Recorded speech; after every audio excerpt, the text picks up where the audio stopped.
Jesucristo, roca eterna. Segundo libro de Crónicas, capítulo 7, versículo 14, nos dice la palabra de Dios así: si se humillare mi pueblo, sobre el cual mi nombre es invocado, y oraren y buscaren mi rostro y se convirtieren de sus malos caminos, entonces yo oiré desde los cielos y perdonaré sus pecados y sanaré su tierra. Amén. Los capítulos 7 al 9 del segundo libro de Crónicas registran el momento en que la presencia de Dios habitó plenamente en el templo construido por Salomón. Tras la oración de dedicación, la gloria divina descendió para sellar el pacto. Este periodo no solo destaca la magnificencia arquitectónica y política del reino de Israel, sino que sirve como un espejo para examinar nuestra propia relación con Dios. Amén. El capítulo 7 representa uno de los momentos teológicos más significativos de todo el Antiguo Testamento. El capítulo inicia con un evento dramático. Cuando Salomón hubo acabado de orar, descendió fuego de los cielos y consumió el holocausto y las víctimas. Amén. Versículo 1. Este fuego no es un fenómeno natural, sino una señal teológica de la aceptación divina. Exegéticamente, el fuego cumple una doble función. Por un lado, valida el ministerio sacerdotal y la construcción de Salomón. Por otro, representa la santidad de Dios que consume aquello que es ofrecido. Amén. La respuesta del pueblo al ver la gloria de Jehová, postrándose y adorándose, versículo 3, es la postura correcta del creyente ante la manifestación de la soberanía de Dios. La sección central, versículos del 12 al 22, es una respuesta directa a la oración de intercesión que Salomón había realizado previamente. Dios establece un principio de responsabilidad corporativa y personal. El versículo 14 es el núcleo exegético de este pasaje. Si se humillare mi pueblo, sobre el cual mi nombre es invocado, y oraren y buscaren mi rostro, y se convirtieren de sus malos caminos, entonces yo oiré desde los cielos, y perdonaré sus pecados y sanaré su tierra. Amén. La exégesis revela 4 acciones humanas y 3 respuestas divinas. La acción, humillarse, orar, buscar y convertirse, no son solo una fórmula mágica, sino un cambio profundo de dirección, arrepentimiento. Y las 3 respuestas divinas, oiré, perdonaré y sanaré, significa que la desobediencia del pueblo tiene consecuencias físicas y sociales, pero con el arrepentimiento puede revertir el juicio divino según sea la voluntad de Dios. Amén. El capítulo concluye con una advertencia severa hacia Salomón, versículos 17 al 22. Dios le recuerda que el templo no es un amuleto de buena suerte. Si el pueblo abandona a Jehová para servir a otros dioses, el lugar que hoy es motivo de asombro y proverbio de gloria, se convertirá en un proverbio y refrán entre todos los pueblos por su ruina. Amén. Versículo 20. El éxito, la prosperidad y la posesión de las promesas de Dios no garantiza nuestra seguridad futura si abandonamos los mandamientos de Dios. Salomón estaba en la cumbre de su reinado, rodeado de riquezas, pero Dios le exige lealtad absoluta. La estructura física del templo era impresionante, pero la estructura espiritual de la obediencia era la única garantía de permanencia para el reino de Israel. Alabado sea Dios. Amén. El capítulo 8 marca la transición de la construcción física a la consolidación administrativa y religiosa. Este pasaje es fundamental para entender cómo Salomón manejó su éxito y cómo la organización del Estado debe someterse a la soberanía de Dios. Amén. El capítulo comienza con una nota de eficiencia operativa. Al cabo de 20 años en los cuales Salomón había edificado la casa de Jehová y su propia casa, edificó él las ciudades que Hiram les había dado. Amén. Versículos 1 y 2. La reconstrucción de ciudades estratégicas y la gestión de la mano de obra, utilizando a los remanentes de los pueblos cananeos, pero respetando la integridad de los hijos de Israel como hombres de guerra y oficiales, según el versículo 9, refleja un modelo de liderazgo que equilibra la pragmática política con el respeto por la estructura social de su pueblo. Salomón no despilfarra la gracia recibida, la organiza, la edifica y la pone al servicio de la expansión del reino. El éxito, cuando se gestiona bajo la guía divina, se convierte en un medio para fortalecer la infraestructura de la bendición. Amén.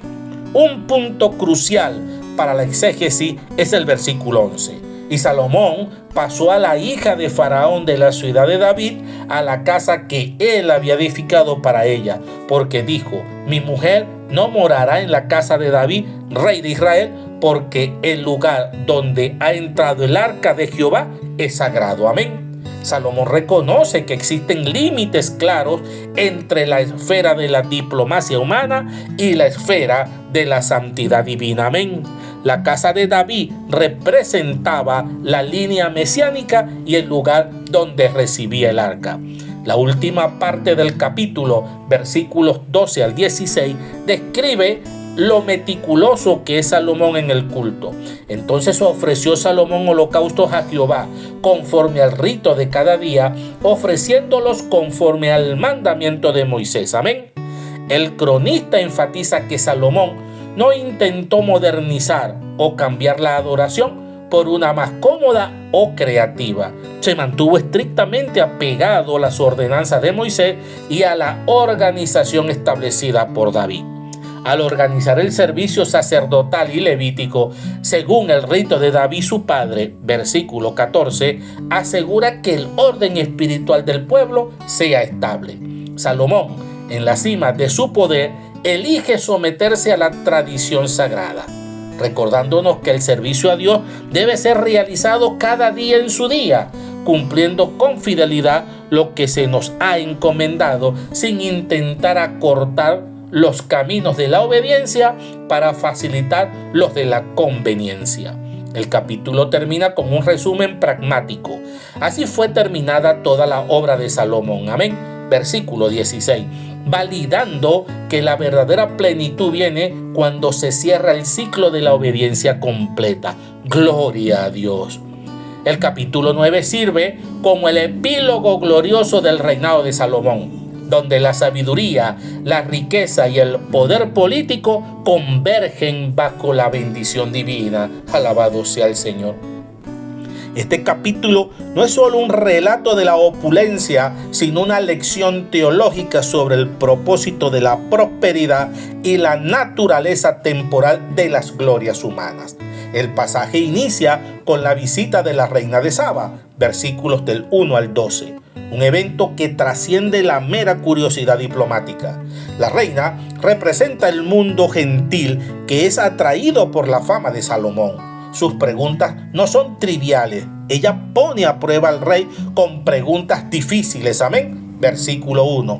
La respuesta de Salomón, fruto de la sabiduría dada por Dios, deja a la monarca sin aliento, llevándola a declarar: bienaventurados tus hombres, dichosos estos tus siervos que están continuamente delante de ti y oyen tu sabiduría. Amén. Versículo 7. La riqueza de Salomón no es el centro de la alabanza de la reina, sino la forma en que esa riqueza y ese orden reflejan la grandeza de Jehová. A su nombre gloria. La bendición es un medio para un fin: la glorificación del nombre de Dios ante las naciones. Amén. Alabado sea el Señor. El cronista dedica gran parte del capítulo a describir la inmensa riqueza de Salomón, versículos 13 al 28. El oro que inundaba Jerusalén hasta hacer que la plata fuera considerado nada. Amén. Versículo 20. Así el marfil, los escudos de oro batido y los tronos. Esta descripción hiperbólica sirve para confirmar que Dios cumplió su promesa de otorgar a Salomón sabiduría, pero también riquezas y honra, tales como no las tuvieron los reyes que fueron antes de ti, ni tendrán los que vendrán después de ti. Amén.